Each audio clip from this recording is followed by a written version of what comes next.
أعوذ بالله من الشيطان الرجيم بسم الله الرحمن الرحيم إن هذا القرآن يهدي للتي هي أقوم ويبشر المؤمنين الذين يعملون الصالحات أن لهم أجرا كبيرا۔ قرآن وہ رستہ دکھاتا ہے جو سب سے سیدھا ہے، اور مومنوں کو جو نیک عمل کرتے ہیں بشارت دیتا ہے کہ ان کے لیے اجر عظیم ہے۔ اعوذ باللہ من الشیطان الرجیم، بسم اللہ الرحمن الرحیم۔ اللہم صلی علی سیدنا محمد وعلی آل سیدنا محمد بعدد کل ذرۃ مئۃ الف مرتين۔ سورہ مائدہ آیت نمبر 7۔ اللہ کہتا ہے تم نعمتیں یاد کرو علیکم جو میں نے تم پر کی، وَمِيثَاقَهُ الَّذِينَ وَعَدَكُم بِهِ، اور تم سے نے جو وعدہ لیا تھا تو اس کو پورا کرو، اس معاہدے کو جو تم نے میرے ساتھ معاہدہ کیا ہے۔ کیا معاہدہ کیا تھا اللہ سے؟ میں نے کیا تھا اس قلتم، تم نے کہا تھا سمعنا وأطعنا، میں نے سن لیا اور میں اطاعت کروں گا۔ واتقوا اللہ، ڈرو اللہ کی ناراضگی سے۔ ان اللہ علیم بذات الصدور، اللہ تعالیٰ دلوں کی باتوں کو بھی جاننے والا ہے۔ اچھا، لفظی معنی اب یہ ہے، لیکن اب اس کی ڈیٹیل میں جاتے ہیں اور اس کو ہم سمجھتے ہیں کہ ہم لوگ کیا اس کے میثاق ہیں، یعنی اس طریقے سے ہم کر رہے ہیں۔ ہم اللہ کی نعمتوں کو اگر دیکھا جائے تو اللہ کی نعمتیں ہم پہ کتنی ہیں، کبھی ہم نے سوچا، کبھی ہم نے احساس کیا، ہم نے مانا نہیں مانا، کبھی احساس ہی نہیں ہوتا۔ حالانکہ ہماری اگر اللہ کی ایک نعمت کو لیا جائے، مثلا آنکھوں کو لیا جائے، اگر ہمارے پاس یہ نہ ہو تو کیا ہوگا؟ کتنی بڑی نعمت ہے۔ ہم زبان نہ ہو، آنکھوں کے آنسو نہ ہو، آنکھوں کی پلکیں نہ ہو، کان نہ ہو، یہ تمام چیزیں ہیں اللہ کی۔ اللہ کہتا ہے نا فَبِأَيِّ آلَاءِ رَبِّكُمَا تُكَذِّبَانِ، تو تم ایک آیت اللہ کی نعمت کو جھٹلا نہیں سکتے۔ تو اب مجھے سوچنا ہے، سمجھنا ہے، مجھے احساس کرنا ہے، مجھے احساس نہیں ہے۔ اب اللہ تعالیٰ مجھے کہہ رہا ہے کہ دیکھو تم نے مجھ سے وعدہ لیا تھا، اب یہ وعدہ کون سے وعدے کی طرف ہے؟ یہ جب ہماری روحوں سے اللہ تعالیٰ نے وعدہ لیا تھا لست بربکم، تو ہم نے کہا تھا قالوا بلا، ہاں تو میرا رب ہے، تو وہاں ہم نے سن لیا اور ہم نے کہا ہم تیری اطاعت کریں گے۔ وہاں ہم نے اللہ سے وعدہ لیا کہ تو ہمارا رب ہے۔ اب یہ جو رب کا جو لفظ ہے، اسی میں سب کچھ ہے، پوری زندگی اسی اس میں ہے، اور اسی میں اللہ کی بندگی ہے۔ اب رب کا معنی پالنے والا، لفظی معنی ہے پالنے والا۔ تو اگر دیکھا جائے تو مجھے پالنے والا کون ہے؟ اللہ، کیونکہ یہ تمام کائنات، ہر چیز جو اللہ تعالیٰ نے میرے لیے، سورج، چاند، ستارے، جانور، مچھلیاں، دریا، پہاڑ، سب کچھ جو کچھ بھی بنایا ہے میرے لیے بنایا ہے، میرے فائدے کے لیے بنایا ہے۔ پھر اللہ تعالیٰ نے میرے جسم میں کتنی نعمتیں دی ہیں اللہ تعالیٰ نے۔ اب یہ تمام چیزیں، اب رازق بھی وہ میرا ہے، میرے رزق کی ذمہ داری بھی اس نے لی ہوئی ہے، زندگی موت بھی اس کے ہاتھ میں ہے، میری عزت بھی اس کے ہاتھ میں ہے، میری بے عزتی بھی اس کے ہاتھ میں ہے، میری بیماری بھی اس کے ہاتھ میں ہے، میری شفا بھی اس کے ہاتھ میں ہے، ہر چیز اس کے ہاتھ میں ہے۔ تو جب سب چیزیں اسی کے ہاتھ میں ہے، سب کچھ اسی کے پاس ہے، اور تو اب مجھے کیا چاہیے؟ مجھے یہ چاہیے کہ میں اور کسی طرف نہ دیکھوں، اسی رب کی طرف دیکھوں، اسی کی بندگی کروں۔ اگر دیکھا جائے تو ہم تو اس کی بندگی نہیں کر رہے۔ اللہ تعالیٰ نے مجھے قرآن دیا، رسول پاک صلی اللہ علیہ وسلم دیے، ایک نعمت ہے، بہت زیادہ بڑی نعمت ہے۔ اچھا، پھر اس کے بعد اللہ تعالیٰ نے مجھے عقل دی، شعور دیا، یہ بھی نعمت ہے، علم دیا، یہ بھی نعمت ہے، لیکن نہ میں نے عقل سے فائدہ اٹھایا، نہ میں نے شعور سے فائدہ اٹھایا، نہ میں نے علم سے فائدہ اٹھایا، نہ میں نے قرآن سے فائدہ اٹھایا، نہ میں نے رسول پاک صلی اللہ علیہ وسلم سے فائدہ اٹھایا، اور نہ میں نے اپنے آپ سے فائدہ اٹھایا، نہ میں نے اس دنیا سے فائدہ اٹھایا۔ فائدہ ایک ہی ہے، کیا؟ بندگی، اور فائدے نہیں، صرف بندگی۔ اس طریقے سے زندگی گزارنی ہے کہ اللہ مجھے اسی دنیا ہی میں میرا کنیکشن اللہ سے ہو جائے، میں روز اسی کے تصور میں رہوں، روز اسی کی چہرے کو تکتی رہوں، اسی کو دیکھتی رہوں، جو کچھ کروں اسی کو رضا و ناراضگی کو دیکھتی رہوں، اسی کے تصور میں کام میں دنیا کے کر رہی ہوں، کام میں دنیا کے کر رہی ہوں، میری آنکھیں، یہ آنکھیں میری جو ظاہر کی آنکھیں دنیا کو دیکھ رہی ہیں، ظاہر کے کان ہے دنیا کو سن رہے ہیں، لیکن جب تک میں نے یہ ظاہر کی آنکھیں میں بند نہیں کروں گی اور ظاہر کے کان میں بند نہیں کروں گی تو میرے اندر کے جو کان ہے، میرے جسم کے اندر جو کان اللہ تعالیٰ نے دیے ہیں میرے، اور جو آنکھیں دی ہیں وہ نہیں کھلیں گی۔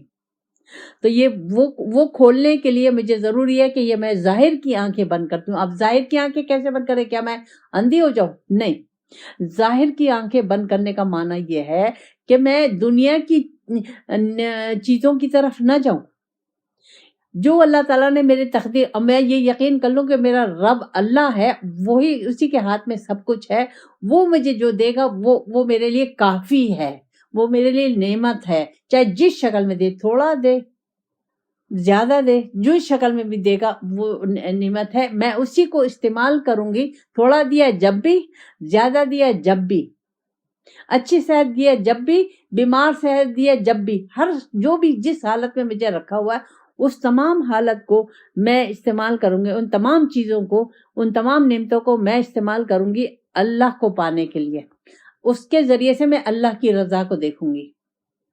کیوں کہ میں نے اللہ سے وعدہ کیا ہوا ہے کہ تو میرا رب ہے، میں نے کہا ہوا اللہ سے کہ میں نے سنا اور میں نے اطاعت کی۔ اب جب میں اطاعت نہیں کروں گی تو کیسے ہوگا؟ بندگی تو نہ ہوئی اس رب، جس رب سے میں نے وعدہ کیا تو وہ رب تو پورا، وعدہ تو پورا نہ ہوا۔ جب بھی مجھے اللہ تعالیٰ کہہ رہا کہ مجھ سے ڈرو، کائے سے ڈرو؟ میری ناراضگی سے ڈرو۔ میں نے تمہیں پیدا کیا ہے، اپنے لیے پیدا کیا ہے، تمام نعمتیں دی ہیں میں نے تمہیں، تمہارے لیے دی ہیں، لیکن ان نعمتوں کو تم استعمال کرو مجھے پانے کے لیے، اور اس میں تم میری ناراضگی کو، میرے محبوب کی مخالفت مت کرو، میرے قرآن کی مخالفت مت کرو، اس کے ذریعے سے تم اس کی اطاعت کرو، تو وہ میری آٹومیٹک، میرے محبوب کا کہنا مانو، قرآن کے مطابق زندگی گزارو، آٹومیٹک تو میری اطاعت ہو جائے گی۔ تو اب یہ تمام طریقے، تو اللہ تعالیٰ مجھے کہہ رہا، اب مجھے یہ اللہ کہ واتقوا اللہ، مجھ سے ڈرو۔ کیوں کہا؟ کیونکہ اس نے مجھے اپنے لیے پیدا کیا ہے، اگر میں نے اس اپنی زندگی کے مقصد کو پورا نہیں کیا تو میں تو ہو گئی ردی، تو ردی کی ٹوکری میں جاؤں گی۔ تو اللہ کے پاس جو ردی کی ٹوکری ہے وہ جہنم ہے، اللہ تعالیٰ اس میں ڈال دے گا۔ میں نے تو اپنی زندگی کا کچھ فائدہ ہی نہیں اٹھایا، جو مقصد تھا، جس مقصد کے لیے پیدا کیا وہ میں نے مقصد ہی نہیں کیا، تو اللہ تعالیٰ اٹھا کے مجھے ردی کی ٹوکری میں ڈال دے گا۔ اب میں کہہ رہی ہوں کہ نہیں بھائی میں تو مسلمان ہوں، اب میں یہاں ہو جاؤں گی، یہ تو عام وہ تھی، لیکن میں تو مسلمان ہوں، میں نے تو کلمہ پڑھ لیا۔ اچھا، کیا اگر صرف کلمہ ہی پڑھنا ہے تو کیا اس سے مجھے جنت مل جائے گی؟ سوال ہی نہیں پیدا ہوتا۔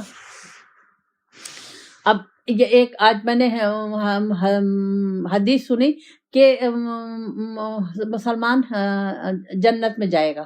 اچھا، اب جو برتانے والے تھے کہ وہ جنت، انہوں نے پوری ایک ڈیٹیل بتائی۔ اب بھائی یہ بتاؤ کہ یعنی ان کا رسول پاک صلی اللہ علیہ وسلم کا امتی جنت میں جائے گا، تو اگر دیکھا جائے تو امتی تو آدم علیہ السلام سے اسے قیامت تک جو بھی آئے گا وہ رسول پاک صلی اللہ علیہ وسلم کا امتی ہے، لیکن جو نافرمان ہے اللہ کے، شرابی، کبابی، زنا، جو کچھ بھی ہے، چاہے وہ مسلمان ہے چاہے وہ نان مسلم ہے، تو کیا وہ بھی جنت میں جائیں گے؟ اب یہ سوال ہے۔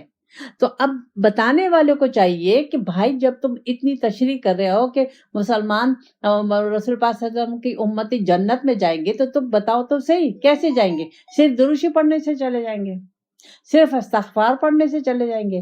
یا صرف یہ جو جیسے ہم نمازیں پڑھیں ایسے چلے جائیں گے؟ نہیں، تو ہمیں چاہیے کہ ہم سمجھیں، ایک ایک نقطے کو، ایک ایک چیز کو سمجھیں کہ کیسے جائیں گے، ہم کس طریقے سے جائیں گے، اس کا کرائٹیریا کیا ہے، اس کی کیا حدود ہیں، کیسے کہاں میں نافرمانی کروں گی، کہاں میں اللہ کو لوں گی، کیسے میں رسول پاک صلی اللہ علیہ وسلم کو لوں گی، کیسے میں رسول پاک اللہ کو پہچانوں گی، یہ سب ہمیں مجھے سمجھنا ہے۔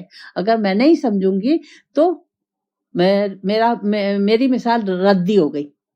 تو اللہ تعالیٰ اٹھا کے مجھے، اللہ تعالیٰ نے کہا ہے کہ میں اٹھا کے دوزخ میں ڈال دوں گا، بلکہ مسلمان دوزخ کے گڑھے میں جائے گا۔ اللہ کہہ رہا ہے میں سب جانتا ہوں، تمہارے دلوں کی باتوں کو جانتا ہوں۔ اچھا، اب یہاں آ گیا دلوں کی بات۔ ان اللہ علیم بذات الصدور۔ اب دل کی بات عام انسان نہیں جا سکتا، ایک اللہ جانتا ہے، رسول پاک صلی اللہ علیہ وسلم جانتے ہیں، اور وقت کا امام جس کے ہم مرید ہیں وہ جانتا ہے، وہ دلوں کے حال جانتے۔ اب یہاں اللہ تعالیٰ نے مجھے کیوں کہا، یہ سمجھنا ہے کہ یہاں اللہ تعالیٰ نے مجھے یہ کیوں کہا، کیوں کہ دل عام لوگوں کو نظر نہیں آ رہا ہے، لیکن اللہ سے نہیں چھپا ہوا۔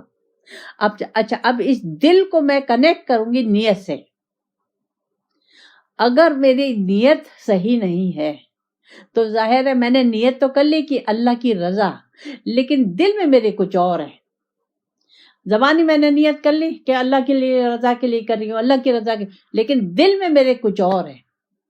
اب دل میں نے سب کچھ رکھا ہوا ہے کہ یہ 10 دوں گی تو 20 ملیں گے، 20 دوں گی تو 100 ملیں گے، 100 دوں گی تو 300 ملیں گے یا 1000 ملیں گے۔ اللہ کا وعدہ ہے، اس میں کوئی شک نہیں، اللہ کا وعدہ ہے، لیکن میں یہ نیت کیوں کر رہی ہوں؟ مجھے یہ نیت کرنے کی ضرورت ہے؟ مجھے یہ نیت کرنے کی ضرورت نہیں ہے۔ اللہ تو اپنے وعدے پورے، اللہ تو سچا ہے، لیکن مجھے یہ لالچ کیوں ہے، یہ لالچ کیوں ہے کہ میں نے اللہ کی رضا کے لیے 10 دیے ہیں تو 100 دے گا؟ یہ لالچ کرنے کی بھی مجھے ضرورت نہیں ہے۔ یہ لالچ کیوں نہ کروں؟ یہ تمام جو میں اللہ کی رضا کے لیے جو کام کر رہی ہوں، میں یہ لالچ کیوں نہ کروں کہ میری اللہ سے ملاقات ہو جائے، میرا اللہ سے دیدار ہو جائے۔ یہ زیادہ بہتر ہے کہ یہ دنیا کی چیزیں زیادہ بہتر ہے؟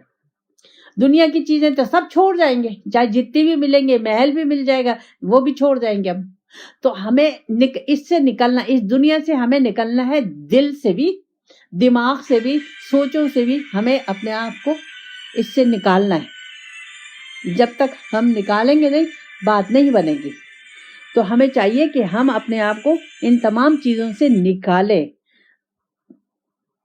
میرے خیال میں سمجھ میں آ گئی۔ پھر اللہ تعالیٰ فرماتا ہے، یا ایھا الذین آمنوا کونوا قوامین للہ شہداء بالقسط۔ اللہ کہتا ہے اے ایمان والو، تم اللہ کے خاطر حق پر قائم ہو جاؤ اور انصاف سے اور سچائی سے گواہی دینے والے بن جاؤ۔ اچھا، اب اللہ تعالیٰ مجھے دوبارہ کہہ رہا ہے، اے ایمان والو۔ ایمان والوں سے اللہ تعالیٰ مخاطب ہے، جو ایمان رکھتے ہیں ان سے مخاطب ہے۔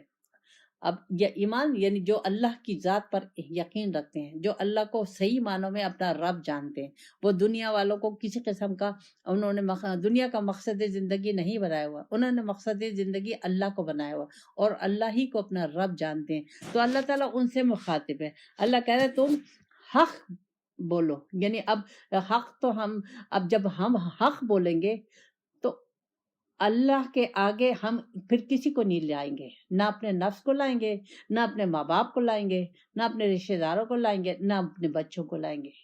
حق ہے، اور حق کیا ہے؟ اللہ کی قرآن، اللہ، قرآن، رسول پاک صلی اللہ علیہ وسلم حق ہے۔ اب ان کے سامنے کچھ بھی نہیں لائیں گے۔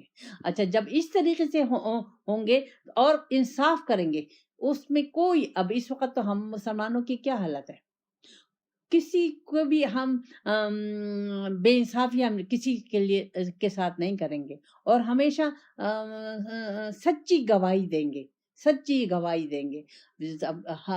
حق اور سچی گواہی، یہ تمام چیزیں ایک دوسرے سے جڑی ہوئی ہے۔ پھر اللہ مجھے ایک اور بات کہتا ہے، وَلَا يَجْرِمَنَّكُمْ شَآنُ قَوْمٍ عَلَىٰ أَلَّا تَعْدِلُوا۔ اللہ کہتا ہے تمہیں کسی قوم کی دشمنی نا انصافی پر آمادہ نہ کرے، عدل کرو۔ اب اللہ تعالیٰ مجھے کیا کر رہا ہے، کسی نے بھی، کسی قوم یا کسی فرد نے ہمارے ساتھ زیادتی کی ہے، ہمارے ساتھ ظلم کیا ہے، ہم پہ الزام لگائے، ہم پہ بہتان لگائیں، اب اس کی وجہ سے میں اس کے ساتھ وہی رویہ اختیار کروں گی؟ یہاں اللہ تعالیٰ نے تو مجھے منع کر دیا. حق پہ قائم رہنا ہے. اب حق یہی ہے کہ اللہ چاہتا ہے کہ قرآن اور سنت کے مطابق زندگی گزارو، جو اللہ چاہتا ہے وہ کرو، جو رسول پاک صلی اللہ علیہ وسلم نے طریقہ بتایا وہ کرو. جیسے رسول پاک صلی اللہ علیہ وسلم نے حسن اخلاق دکھایا ہے، مجھے وہ دکھانا ہے. مجھے کسی سے دشمنی کچھ نہیں کرنی، کوئی کسی سے بدلہ نہیں لینا. اب کہتے ابھی کہ ہم کسی کے ساتھ نیکی کرتے ہیں تو وہ ہمارے ساتھ برائی کرتا ہے. ہمیں عام شکایت یہ ہے، ہمیں تو اس کا مطلب یہ ہے کہ ہم نے اگر ہمارے ساتھ کوئی برائی کر رہا ہے یہ تو اس کا عمل ہے، لیکن وہ اس کی وہ برائی مجھے تکلیف دے رہی ہے تو اس کا مطلب یہ میری نیکی صحیح نہیں تھی، میری نیت صحیح نہیں تھی. جبھی تو میں نے تکلیف محسوس کی. جب اگر میری نیت اللہ تھی، اللہ کی رضا تھی، وہ نیکی کرنے کی، اور جو لوگوں نے مجھے تکلیف دی اور مجھے محسوس ہوئی تو اس کا مطلب ہے کہ میری نیت صحیح نہیں تھی، میرا طریقہ کار صحیح نہیں تھا. اگر اللہ کے لیے میں خالص ہوں، مخلص ہوں، اور میں خالص اللہ کو پانے کے لیے جو کچھ کر رہی ہوں، تو جو لوگ جو کچھ کریں مجھ پہ اثر انداز نہیں ہونا چاہیے. تو اس طریقے سے ہم اپنے آپ کو دیکھیں کہ کہیں کسی کے ساتھ میں اچھائی کر رہی ہوں اور کوئی میرے ساتھ برائی کر رہا ہے اور مجھے تکلیف ہو رہی ہے، اس کا مطلب یہ میرے اچھائی کرنے کا طریقہ کار صحیح نہیں تھا، نیت صحیح نہیں تھی. اور اللہ تعالیٰ مجھے کہہ رہا ہے ہمیشہ انصاف کرو. یعنی کسی نے مجھے تکلیف دی اور اب میں چاہوں کہ میں بھی اس کو تکلیف دوں یا بے انصافی کروں یا کسی اور کروں، اللہ تعالیٰ نہیں، انصاف کا دامن ہاتھ سے نہیں جانا. اور یہ اللہ کے تقویٰ جو ہے وہ اللہ کا قرب ہے. اب یہ تقویٰ ہے. تقویٰ کیا؟ اللہ سے ڈرنا، اللہ کی ناراضگی سے، کہ اللہ ناراض نہ ہو جائے، اللہ ناراض. اچھا، جتنا ہم اس خیال میں رہتے ہیں کہ رب ناراض نہ ہو جائے اور ہم بچتے چلے جاتے ہیں، ہم لوگوں کو معاف کرتے چلے جاتے ہیں، اپنے نفس پہ پاؤں رکھتے چلے جاتے ہیں، نفس کے خلاف کرتے چلے جاتے ہیں، اتنا ہی ہم اللہ کے قرب حاصل کرتے ہیں. اب یہ قرب حاصل کرنے کا طریقہ یہ ہے، وظیفے نہیں ہیں، نفلے نہیں ہیں، نہ نفلی روزے، نہ نفلی حج ہیں، اور نہ نفلی عمرے ہیں. یہ ہے وہ طریقہ دنیا میں رہنے کا. اللہ تعالیٰ نے مجھے یہ دنیا دی ہے امتحان گاہ، اور یہ آخرت کے لیے ہے، یہ دنیا آخرت کے لیے ہے. تو اب میں اس دنیا میں اس طریقے سے رہوں گی کہ اسی دنیا ہی میں اللہ اور رسول پاک صلی اللہ علیہ وسلم کے اسوہ حسنہ پر چلتے ہوئے، اللہ کی فرما برداری اور نافرمانی سے بچتے ہوئے میں اللہ کا قرب حاصل کروں گی. اسی دنیا میں قرب مجھے یہی ملے گا. اگر میں نے یہاں قرب حاصل نہیں کیا تو قیامت کے دن قرب نہیں ہے، وہاں تو دوری دوری ہے. بھلے میں رسول پاک صلی اللہ علیہ وسلم کی امتی ہوں، سوال ہی نہیں پیدا ہوتا کہ صرف میرے کلمہ پڑھنے سے یا روزے اور نفلی حج و عمرے اور یہ کرنے سے میں جنت میں چلی جاؤں. نہیں، مجھے پوری زندگی صبح سے شام تک میرے ہاتھ پیر، کھانا پینا، چلنا پھرنا، معاملات، زبان، آنکھیں، کان، سب کچھ اللہ اور رسول کے حکم کے مطابق استعمال ہوں گی اور اللہ اور رسول کی رضا میں استعمال ہوں گی. جب ہم متقی بن سکتے ہیں. اللہ کہتا ہے ڈرو، کیوں کہ ان اللہ واتقوا اللہ ان اللہ خبیر بما تعملون. تم جو کچھ بھی کر رہے ہو مجھے معلوم ہے کیوں کر رہے ہو. اب اس وقت جو ہم لوگ نیکیاں کرتے ہیں یا حج عمرے کر رہے ہیں یا روزے رکھ رہے ہیں یا جو کچھ بھی کر رہے ہیں یا ماں باپ کی خدمت کر رہے ہیں یا شوہر بچوں کی خدمت کر رہے ہیں، جو کر رہے ہیں، کیا نیت ہے؟ دنیا. تو پھر تو ہم گئے، برباد ہو گئے. اللہ تعالیٰ نے تو مجھے دنیا کی نیت کا کہا ہی نہیں ہے. مجھے تو اللہ تعالیٰ نے صرف اپنی نیت کا کہا ہے کہ مجھے پانے کی نیت بناؤ، میرے لیے خالص ہو جاؤ اور دنیا کو استعمال کرو. دنیا کس کے ہاتھ میں؟ اللہ کے ہاتھ میں. سب کچھ کس کے ہاتھ میں؟ اللہ کے ہاتھ میں. تو اب مجھے اپنی زندگی کو چینج کرنا ہے. ابھی تک مجھے پتا نہیں تھا، لیکن اب مجھے معلوم ہو گیا. تو مجھے اب اللہ اور رسول کے حکم کے مطابق اپنی زندگی کو، اپنے سوچنے کو، اپنے کھانے پینے کو، اپنے معاملات کو، اپنے رسم و رواج کو، اپنے شادی بیاہ کو، ہر کچھ اللہ اور رسول کی رضا کے مطابق اس میں ڈھالنا ہے. اگر ہم نے ڈنڈی کی ماری یا ہم نے آدھا تیتر آدھا بٹیر والا کیا، تو یعنی کچھ کیا کچھ نہیں کیا، کچھ رسم و رواج کا کیا، کچھ بڑوں کا خیال کیا، کچھ برادری کا خیال کیا، کچھ شوہر کا خیال کیا، کچھ دنیا والوں کا، کچھ اپنے نفس کا خیال کیا، تو پھر کہاں جائیں گے؟ دوزخ کے گڑھے میں۔ اس سے بچنے کے لیے ضروری ہے کہ ہم سوچیں۔ پھر اللہ تعالیٰ فرماتا، یہاں اللہ تعالیٰ مجھے خوشخبری دے رہا ہے، دیکھو وعد اللہ الذین آمنوا، جس نے ہم نے اللہ سے وعدہ کیا ایمان لانے کا، یعنی یقین اللہ پہ یقین کرنے کا، اللہ کی ایک ایک بات پر۔ قرآن پوری اللہ کی کا کلام ہے، اللہ کی باتیں ہیں۔ اللہ تعالیٰ نے پوری زندگی مجھے اس ایک لائے عمل دے دیا کہ اس کے مطابق زندگی گزارو۔ تو اگر میں ایمان لیا، یعنی یقین کر لیا کہ اللہ کا وعدہ سچا ہے، اور اس کے مطابق ایمان لائی اور اس کے مطابق عمل صالح کیا۔ اب اس کے مطابق عمل صالح کہ یعنی قرآن و سنت کے مطابق زندگی گزاری۔ ہم عمل صالح کیا سمجھتے ہیں؟ کچھ نیکیاں کر لی، کچھ حج عمرے کر لیے، کچھ نفلیں پڑھ لی، کچھ تسبیحیں پڑھ لی، یہ ہمارے عمل صالحات۔ نہ، اللہ کہتا ہے نہیں، تم نے وعدہ کیا ہے مجھ سے کہ میں نے تمہیں سنا اور میں اطاعت کروں گا، یہ میرا اللہ سے وعدہ تھا۔ تو اب اللہ کہہ رہا ہے تم نے مجھ سے وعدہ کیا ہے، تم مجھ پہ ایمان لائے آئے ہو، اب اس کے مطابق تم زندگی گزارو۔ اگر تم اس کے مطابق زندگی گزارو گے تو پھر لہم مغفرۃ اجر عظیم، اللہ کہتا ہے میں تمہیں معاف کر دوں گا۔ اب انسان ہے، اب یہ اللہ تعالیٰ نے کہا معاف کر دوں گا، یہ کیوں کہا؟ اس لیے کہ انسان ہے، بھول چوک ہو جاتی ہے، تو اللہ، اور ہم تو اتنی کامل نہیں بن سکتے، ہماری کوشش ہے، ہماری تک و دو ہے تمام زندگی، اس میں بھول چوک ہو سکتی ہے، انسان ہے، فرشتے نہیں ہیں، پیغمبر نہیں ہیں، لیکن اللہ کے بندے ہیں، بندگی میں کچھ نہ کچھ اونچ نیچ ہو جائے تو اللہ تعالیٰ مجھے وہ معاف کر دے گا، اور معاف بھی کر دے گا اور اجر عظیم بھی دے گا۔ تو اب اس کا اجر عظیم سوچیں کہ کیا ہوگا۔ ہم اجر عظیم کیا سمجھتے ہیں؟ دنیا کی چیزوں کو، پیسے بہت مل جائیں گے، اچھا شوہر مل جائے گا، اچھا خاندان مل جائے گا، اچھی جاب مل جائے گی، اولاد فرما بردار ہوگی، محبت کرنے والا شوہر ہوگا، یہ ہوگا وہ ہوگا، سب دنیا پہ ساری پوری زندگی میں نے اپنے دنیا کے گرد گھومی ہوئی ہے۔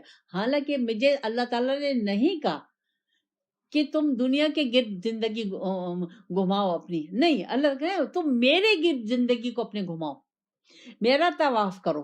ہم کس کا طواف کر رہے ہیں؟ تو وہ جس کا ہم طواف کر رہے ہیں اللہ کے علاوہ، اب مجھے وہ طواف بند کرنا ہوگا اگر مجھے اجر عظیم لینا ہے۔ تو اب وہ اجر عظیم اللہ نے جو مجھ سے وعدہ کیا اس کو پورا کرنا ہے، قرآن و سنت کے مطابق زندگی گزارنی ہے۔ تو اللہ نے مجھ سے وعدہ کیا کہ تم سے جو تھوڑی بہت جو غلطیاں ہو گئی، بھول چوک ہو گئی، وہ میں معاف کر دوں گا اور اجر عظیم دوں گا، اس دنیا میں بھی، قبر میں بھی اور آخرت میں بھی۔ اللہ تعالیٰ اس قابل بنائے۔ آگے پھر اللہ فرماتا ہے آیتوں کو جھٹلایا، یعنی قرآن کو جھٹلایا، رسول پاک صلی اللہ علیہ وسلم کو جھٹلایا، اللہ کی نشانیوں کو جھٹلایا، اللہ کو جھٹلایا، اللہ کی قدرت کو جھٹلایا، اللہ کی طاقت کو جھٹلایا، ہر چیز کو اللہ اس نے جھٹلا دیا۔ اللہ کہہ رہا ہے یہ لوگ جہنم میں ہوں گے۔ اب ہم کہیں گے نہیں بھائی ہم تو مسلمان ہیں، ہم کیسے جہنم میں جائیں گے؟ عملی طور پہ اللہ تعالیٰ مجھ سے کہہ رہا ہے اگر میں عملی طور پہ قرآن و سنت کے مطابق زندگی نہیں گزاروں گی تو اس کا مطلب یہ ہے کہ میں نے قرآن کو اور اس اللہ کو، رسول پاک صلی اللہ علیہ وسلم کو جھٹلا دیا، تو پھر میرا ٹھکانہ جہنم ہے، بلکہ جہنم نہیں، جہنم کا گڑھا ہے، مسلمان وہاں جائے گا۔ یہ میں بار بار کہتی ہوں، اس لیے کہ جاگ جاؤ، غفلت کی نیند سے اٹھ جاؤ اور اپنے کو پہچانو۔ دنیا کو پہچاننے کی ضرورت نہیں ہے، اپنے کو پہچاننے کی ضرورت ہے۔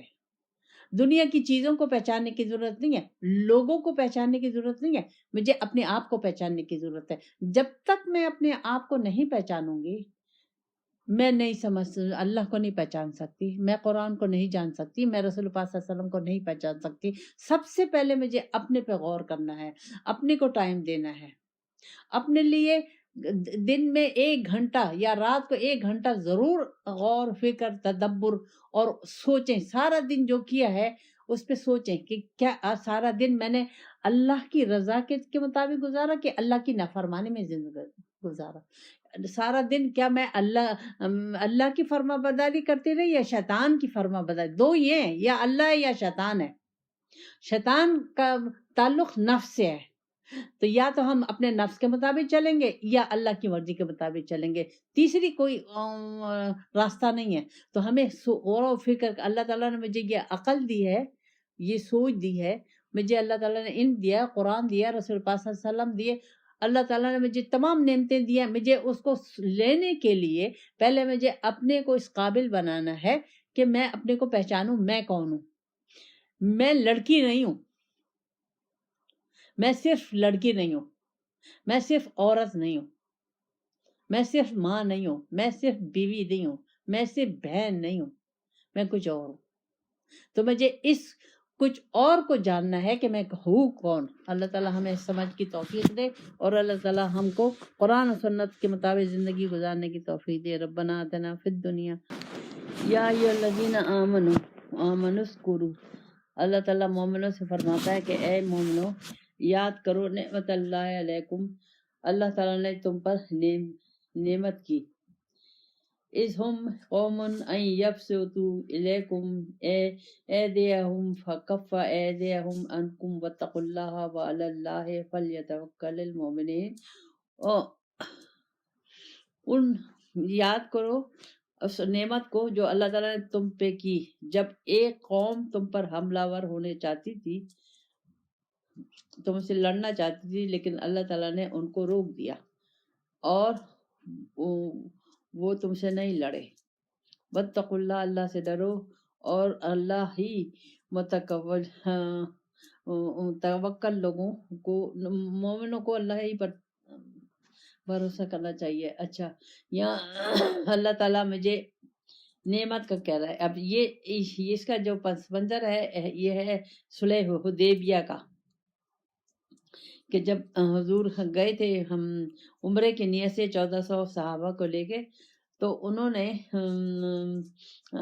عمرہ نہیں کرنے دیا، اور وہاں ایک کسی نہ کسی طریقے سے چاہ رہے تھے کہ لڑائی ہو جائے اور مسلمانوں کو شکست دی، کیونکہ مسلمانوں کے پاس اس وقت کوئی اسلحہ وغیرہ نہیں تھا، تو عمرے کے نیت سے جا رہے تھے۔ ایک گروپ نے آپ پر صحابہ پر چھپ کر حملہ کرنے کی کوشش بھی کی، لیکن ان کو پکڑ لیا گیا اور ان کو حضور کے پاس لایا گیا، حضور نے ان کو معاف کر دیا۔ اس کا پس منظر یہ ہے۔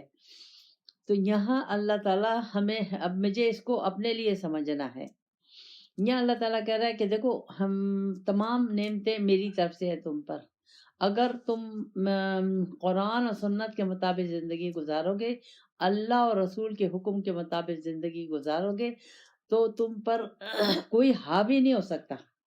اگر کوئی تمہیں نقصان پہنچانا بھی چاہے گا تو وہ تمہیں نقصان نہیں پہنچا سکتا، کیونکہ اللہ ہمارے ساتھ ہے۔ یہ ایک یقین ہونا چاہیے ہمیں، اور ہم ہر وقت اللہ سے ہم ڈرتے رہیں، تو ہمارا یقین اللہ پہ ہونا۔ یہ اللہ تعالیٰ ہم سے تقاضا کر رہا ہے کہ تم ایمان لاؤ، اور اس طریقے کا ایمان لاؤ جیسے لانا چاہیے، تو پھر تمہیں مجھ پر ہی بھروسہ کرنا چاہیے۔ تو اللہ تعالیٰ نے اگر اس آیت کو ہم لیں اور سمجھیں تو اللہ تعالیٰ کے سوا کوئی بھی نہیں ہے، اللہ ہی کے ہاتھ میں سب کچھ، عزت بھی اس کے ہاتھ میں، بے عزتی بھی اس کے ہاتھ میں، موت بھی اس کے ہاتھ میں، زندگی بھی اس کے ہاتھ میں، رزق بھی اس کے ہاتھ میں، محبت بھی اس کے ہاتھ میں۔ کوئی ایسی چیز نہیں ہے جو کسی انسان، میرے ہاتھ میں ہو یا کسی انسان کے ہاتھ میں ہو، سب کچھ اللہ کے ہاتھ میں۔ اگر کہیں سے کوئی ہمیں فائدہ پہنچا رہا ہے تو بھی اللہ ہی کی مرضی سے ہو رہا ہے، اور کوئی مجھے ہمیں نقصان پہنچا رہا ہے تو بھی اللہ کی مرضی سے ہو رہا ہے۔ یہ نقطوں کو ہمیں سمجھنا چاہیے، کیونکہ ہماری زندگی، ہم لوگ پریشان ہو جاتے ہیں کہ کیا ہو رہا ہے ہماری زندگی کے ساتھ۔ ہم اپنے آپ کو نہیں دیکھتے، ہم لوگوں کو دیکھتے رہتے ہیں کہ دیکھو اس نے میرے ساتھ یہ کر دیا، یہ کر دیا، یہ کر دیا، یہ کر دیا۔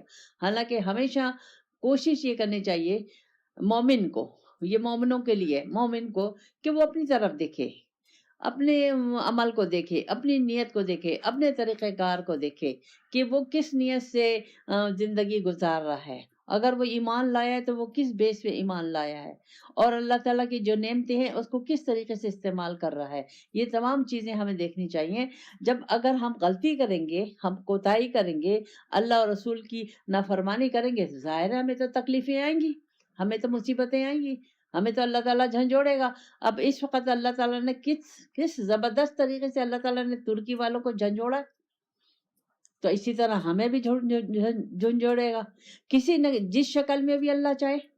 یہ تو ہمیں پتہ نہیں کہ ہمارے اوپر بھی زلزلے آئیں گے یا طوفان آئیں گے یا کوئی اور نہیں ہے. یہ اللہ کی مرضی ہے کہ وہ جس شکل میں ہمیں جھنجھوڑتا ہے. ہمیں ذرا سی کسی اور سے تکلیف پہنچ جائے، ہمیں جو آج کل ہم تکلیف میں ہے نا، ہم ڈپریشن میں، ہم تکلیف میں ہے نا، تو کیوں ہے؟ یہ تو پہلے مجھے اپنے پہ نظر ڈالنی چاہیے، اپنے گریبان میں دیکھنا چاہیے کہ میں نے کیا اللہ کو میں نے لے لیا ہے، اللہ کو میں جانتی ہوں، اللہ کے حکم کے مطابق میں زندگی گزار رہی ہوں. میں نے اللہ کے مقابلے میں اپنی مرضی کو چھوڑ دیا ہے، میں نے اللہ کو لے لیا ہے، اللہ اور رسول کے راستے کو لے لیا. کیوں کہ مجھے تو خواہ لینا ہوگا. اگر میں چاہتی ہوں جنت، اگر میں چاہتی ہوں سکون، اگر میں چاہتی ہوں دنیا میں عزت، اگر میں چاہتی ہوں دنیا میں راحت سکون، تو مجھے تو اللہ کو لینا ہوگا. اگر میں اللہ اور رسول کے راستہ نہیں لوں گی تو پھر وہ عزت اور ڈپریشن اور پریشانیاں وہ تو آ کے رہیں گی، خواہ آئیں گی. اچھا، اب آپ لوگ کے ذہن میں یہ آئے گا کہ اب وہ جو نیک لوگوں پہ آتی ہیں، ہاں نیک لوگوں پہ بھی آتی ہیں، اللہ تعالیٰ نے جو لکھا ہے وہ نیک لوگوں پہ بھی آئے گی. لیکن نیک لوگوں پہ جو اگر سیم ایک ہی تکلیف ایک نیک مومن پہ آئی اور ایک اللہ کے نافرمان پہ آئی، تکلیف ایک ہی ہے، لیکن اس کے لینے کا، اس کے برداشت کرنے کا، اس کا فیل کرنے کا طریقہ زمین آسمان کا فرق ہوگا. کیوں کہ وہ جو مومن ہے وہ اللہ سے کنیکٹ ہوگا، وہ اللہ کو جانتا ہوگا، وہ اللہ کی، اور وہ مومن جو ہے وہ فوراً اپنی طرف دیکھے گا، اپنے گریبان میں منہ ڈالے گا، دیکھے گا کہ میں کہاں اللہ اور رسول کی نافرمانی کر گئی جس کا یہ رزلٹ آئے. کیونکہ ہر چیز کا تو رزلٹ ہے، اور اسی دنیا میں بھی آخرت میں بھی ہے.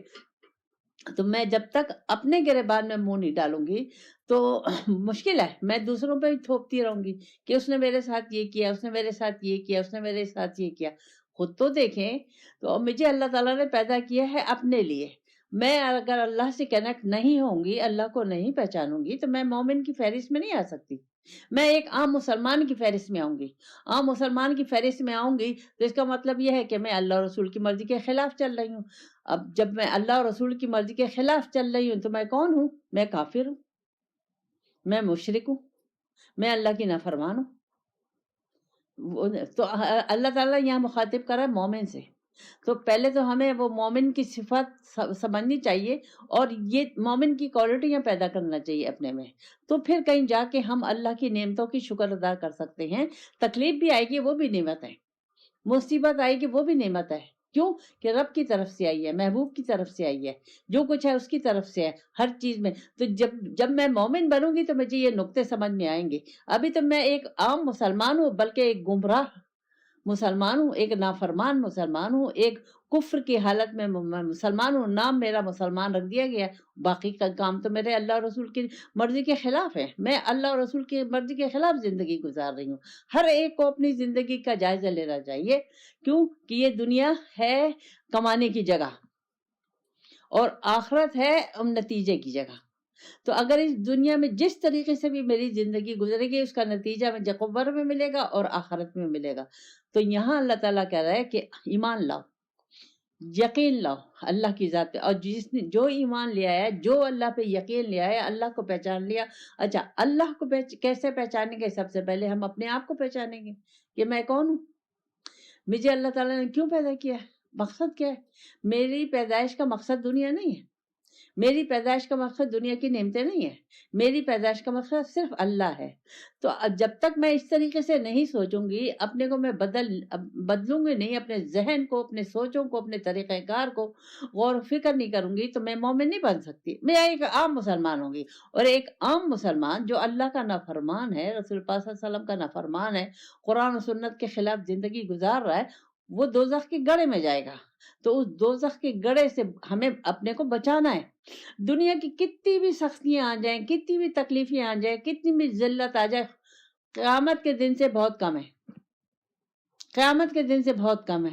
تو ہمیں یہ اللہ تعالیٰ نے مجھے یہ زندگی دی ہے، یہ دنیا دی ہے آخرت کی تیاری کے لیے. اب مجھے ہر وقت ہر لمحہ آخرت کی تیاری میں گزارنا ہے. اب آپ لوگوں کے ذہن میں آئے گا آخرت کی تیاری کا مطلب یہ ہے کہ وظیفے کرو، نفلیں پڑھو، روزے رکھو، حج عمرے کرو. نہیں، یہ تو نہیں ہے.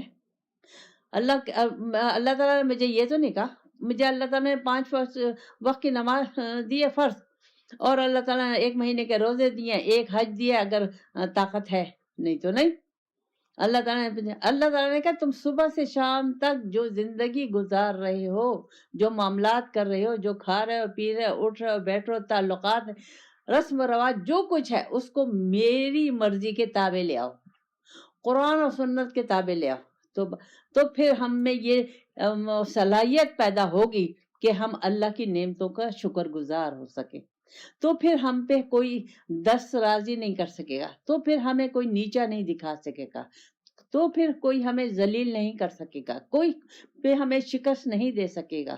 پھر ہم ڈپریشن میں نہیں جائیں گے. پھر ہمارے لیے کوئی پریشانی، بڑی سی بڑی تکلیف پریشانی کی ڈپریشن کی وجہ نہیں بنے گی. وہ جتنا بڑی تکلیف آئے گی، جتنی بڑی مصیبت آئے گی، وہ مجھے اللہ کے قرب کی طرف لے کے جائے گی. اب یہ نقطے سمجھانا تو میں سمجھا دوں، لیکن جب تک ہم اپنے پریکٹیکل طور پہ نہیں آئیں گے تو یہ نقطے میرے اوپر نہیں کھل سکتے. میں کتنا بھی فلسفہ آپ لوگوں کو بتا دوں، اس کا سمجھ میں تو نہیں آئے گا. مجھے تو عمل کر کے کرنا ہے. عمل سے زندگی بنتی ہے، عمل سے زندگی بنتی ہے، جنت بھی جہنم بھی. یہ خاکی اپنی فطرت میں نہ نور ہے نہ ناری ہے. ٹھیک، تو پھر مجھے عمل دکھانا ہے. مجھے اپنا وہ اللہ اور رسول سے جو اپنا اللہ اور رسول کا عشق دکھانا ہے، یعنی اپنی مرضی کو اللہ اور رسول کی مرضی میں ڈھالنا ہے، اپنی مرضی کو ختم کرنا ہے اللہ اور رسول کی. تو پھر میں مومن بنوں گی، تو پھر مجھے اللہ پہ توکل آئے گا، تو پھر میں مومنوں کی فہرست میں شامل ہوں گی. نہیں تو میں جیسے عام لوگ ہیں، جیسے یہود اور نصارہ ہے، جیسے مشرک ہے، اسی طرح میں بھی ہوں. اسی لائن میں اللہ تعالیٰ مجھے کھڑا کرے گا. بالکل. تو ہمیں سوچنا چاہیے اور سمجھنا چاہیے. پھر اللہ تعالیٰ فرماتا ہے وَبَعَثْنَا مِنْهُمُ اثْنَيْنَ عَشَرَ نَقِيبًا، پھر میں نے ان کے 12 سردار مقرر کیے. وَقَالَ اللَّهُ إِنِّي مَعَكُمْ، پھر میں نے کہا کہ دیکھو میں تمہارے ساتھ ہوں. لَئِنْ أَقَمْتُمُ الصَّلَاةَ، اگر تم نے نماز کا نظام قائم کیا، وَآتَيْتُمُ الزَّكَاةَ زکوٰۃ کا نظام قائم کیا، وَآمَنْتُمْ بِرُسُولِي، اور تم نے رسولوں کی مدد کی، وَأَزْتُمُوهُمْ، اور ان پر ایمان لائے اور ان کی مدد کی، وَأَقْرَضْتُمُ اللَّهَ قَرْضًا حَسَنًا، اور تم نے اللہ کو قرض حسنہ دیا.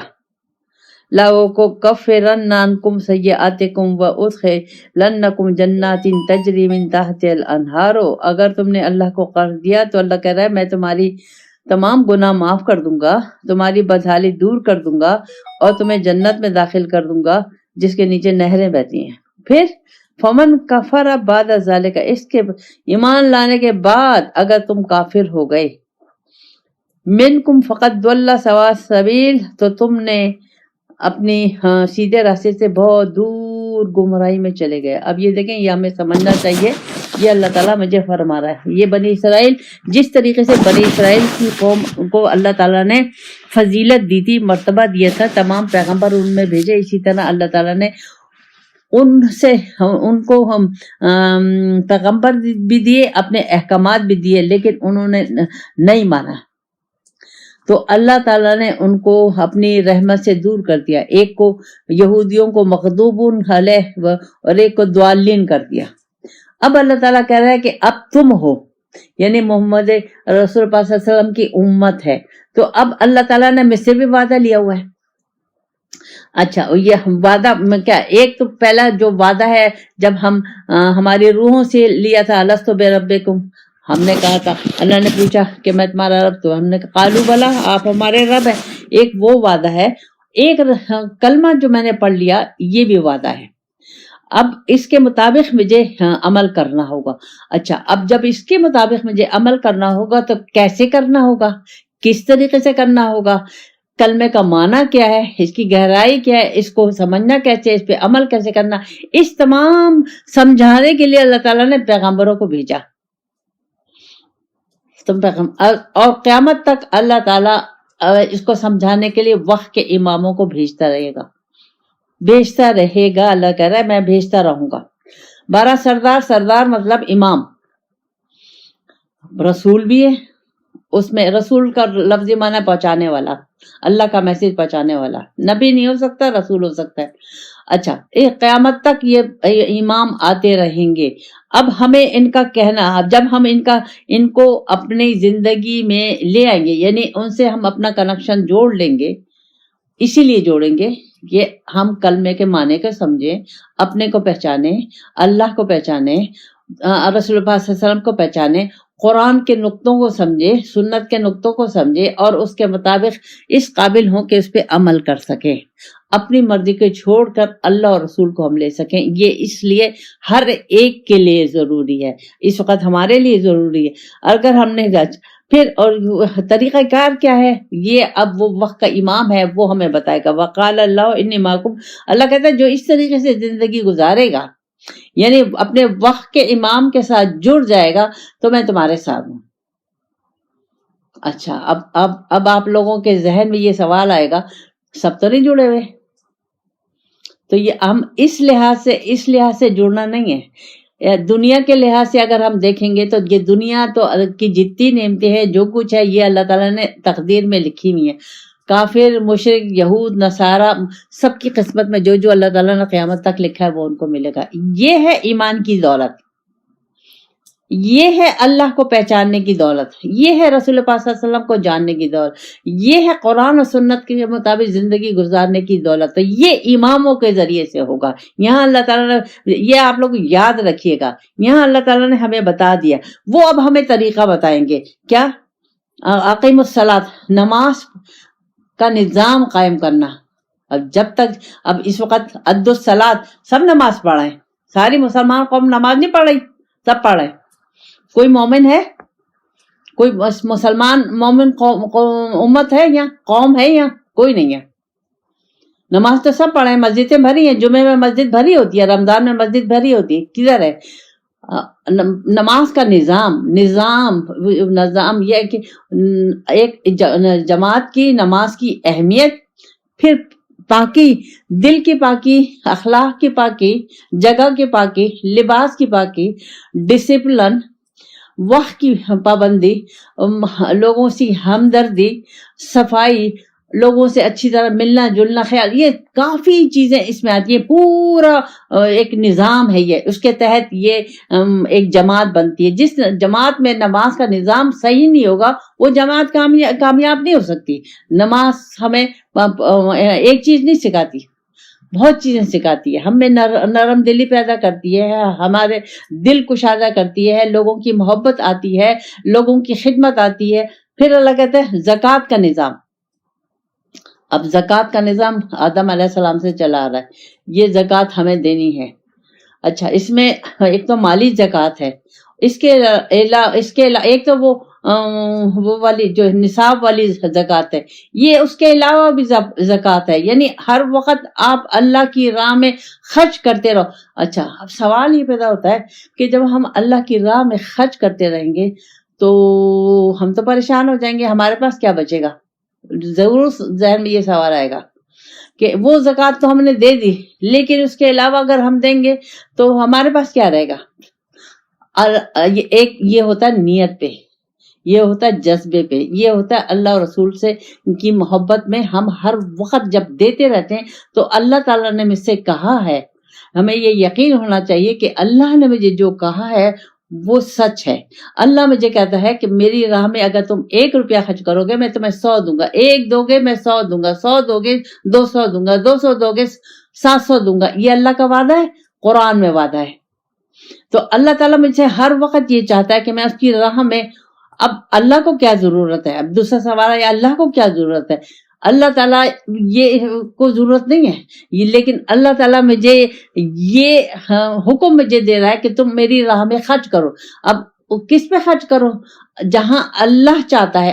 ایک تو ہم اپنی مرضی سے جو خرچ کر رہے ہیں وہ تو خرچ کر رہے ہیں، اس کے نتیجے دیکھ لیں کیا نکلتے ہیں. لیکن جب ہم اللہ کو جان کر، اللہ والوں سے جڑ کر، جو اللہ کی رضا کے خاطر جو کچھ بھی دیں گے، جتنا بھی خرچ کریں گے، اس میں نقصان نہیں ہے. اس میں آپ کی اللہ سے کنیکشن بڑھتا جاتا ہے، آپ اللہ سے رابطہ مضبوط ہوتا چلا جاتا ہے، اور پھر آپ کے دل سے دنیا کی محبت، پیسوں کی محبت، یہ تمام اہمیت ختم ہوتی چلی جاتی. دنیا کی محبت ختم ہوتی ہے، اولاد کی محبت، یہ تمام چیزوں کی دنیا کے لحاظ سے ہر چیز کی اہمیت ختم ہو جاتی ہے. اس کی جگہ کیا آ جاتا ہے؟ اس کی جگہ اللہ کی محبت اور عشق آ جاتا ہے، اللہ پہ یقین آ جاتا ہے، رسول پاک صلی اللہ علیہ وسلم پہ یقین آ جاتا ہے، آخرت پہ یقین آ جاتا ہے. تو آپ وہ بندہ جو اللہ اور رسول سے محبت کرتا ہے تو وہ تو 24 گھنٹے خرچ کرتا ہے. اب رسول پاک صلی اللہ علیہ وسلم کا دیکھیں، آپ لوگ صحابہ کا دیکھیں. چلو رسول پاک صلی اللہ علیہ وسلم آپ کہیں گے وہ نبی تھے، لیکن آپ صحابہ کا دیکھیں، کوئی موقع ایسا نہیں آیا جو آپ لوگوں نے ذرا سے بھی پیچھے ہٹے ہو. بڑھ چڑھ کر آپ نے دیا. جب بھی حضور نے کہا اس کے علاوہ بھی بڑھ چڑھ کرتے تھے. اچھا، تو پھر اللہ کہتا ہے اور من تم بے رسولی، اپنے رسولوں کی مدد کرو، ان پر ایمان لاؤ، ان پر ایمان. اب ان پر ایمان لانے کا مطلب یہ ہے کہ وہ جو بات کہہ رہے ہیں اس پہ یقین رکھو، جو کہہ رہے ہیں اس کے مطابق عمل کرو. یہ ہے ایمان. جب تک یہ نہیں ہوگا ہم تو کسی چیز سے فائدہ، ہم اپنے وقت کے امام سے فائدہ نہیں اٹھا سکتے. جب ہمیں اس پہ یقین ہی نہیں ہے تو ہم اس کی بات مانیں گے کیوں؟ مجھے یقین ہی نہیں ہے تو میں اس پہ، مجھے اللہ پہ یقین ہی نہیں ہے جبھی تو میں یہ رشوت لے رہی ہوں، جبھی تو میں دھوکہ دے رہی ہوں، جبھی تو میں سود کھا رہی ہوں، جبھی تو میں رزق میں چیزوں میں ملاوٹ کر رہی ہوں. مجھے اللہ پہ یقین نہیں ہے. تو یہ یقین کیسے ہوگا؟ یہ یقین اللہ والوں سے جڑنے کے بعد یہ تمام چیزیں پیدا ہوتی ہیں انسان کے اندر. یہ سب اندر کی چیزیں، اندر سے انسان چینج ہوتا ہے. لیکن پہلے سے یقین کرنا ہوگا کہ یار میں جس سے جڑا ہوں، جو میرا استاد ہے جس سے جڑا ہوں، وہ اللہ سے کنیکٹ ہے، رسول پاک صلی اللہ علیہ وسلم سے کنیکٹ ہے. وہ اسی طریقے سے بتا رہا ہے، وہ اپنی مرضی سے کوئی چیز نہیں بتا رہا، وہ قرآن و سنت ہی کی بات بتا رہا ہے، وہ اللہ رسول ہی کی بات بتا رہا ہے. تو پھر ہمیں شک نہیں آئے گا، پھر ہم کمزور نہیں پڑیں گے، پھر ہمیں خطرے محسوس نہیں ہوں گے، پھر ہمیں ڈر محسوس نہیں ہوگا. ہم بے دھڑک آگے بڑھیں گے. ان کا حکم آیا، بے دھڑک ہم آگے بڑھیں گے. پھر اللہ کہتا ہے وَأَعْزَزْتُمُوهُمْ، ان کی مدد کرو. اب ان کی مدد، رسولوں کی مدد کرو. اللہ کہہ رہا ہے وقت کے امام کی مدد کرو. یہ کیا ہے؟ یہ کیوں؟ کیونکہ یہ نظام چلانا ہے، دین اسلام کو پھیلانا ہے. صحابہ نے جو رسول پاک صلی اللہ علیہ وسلم جب ہجرت کر کے آئے تو انصار نے کیسے مدد کی، یہ آپ لوگ مثال موجود ہے. تو ہر موقع پہ یہ اسلام کی بلندی کے لیے، اسلام کے نظام کو نافذ کرنے کے لیے خرچے کی ضرورت ہے. تو وہ جس کے ساتھ ہم جڑے ہیں اس کے ساتھ ہمیں اللہ کہتا ہے اس کی مدد کرو. اور پھر اللہ تعالیٰ کہہ رہا ہے وَأَقْرَضْتُهُمُ اللَّهُ، اللہ کہہ رہا ہے قرضاً حسنا، اللہ کو قرض حسنا دو. اللہ کہتا ہے مجھے قرض حسنا دو. اب اللہ کو کیا قرض حسنا کی ضرورت؟ اب دیکھیں یہ اتنے ایک نقطہ اس میں آ گیا اور صاحب کہ اللہ کہہ رہا ہے مجھے قرض حسنا دو. اب یہ اللہ تعالیٰ میں سے قرض حسنا کا مطلب کیا ہوتا ہے؟ قرض حسنا کا مطلب یہ ہوتا ہے کہ جو قرض دیا ہے وہ واپس کیا جائے گا، منافع کے ساتھ واپس کیا جائے گا. یہ قرض حسنا کا. اب اللہ تعالیٰ میں سے مانگ رہا ہے قرض حسنا. اچھا کیوں مانگ رہے؟ کس کے لیے مانگ رہے؟ اللہ تعالیٰ مجھے فائدہ پہنچانے کے لیے مانگ رہے کہ تمہارے دل میں دنیا کی محبت نہ آئے، پیسے کی محبت نہ آئے، کسی چیز کی سوائے میری محبت کے تمہیں اور تمہارے دل و دماغ میں کوئی محبت نہ ہو، کوئی دنیا کی چیز تمہارے دل و دماغ میں نہ گھسے.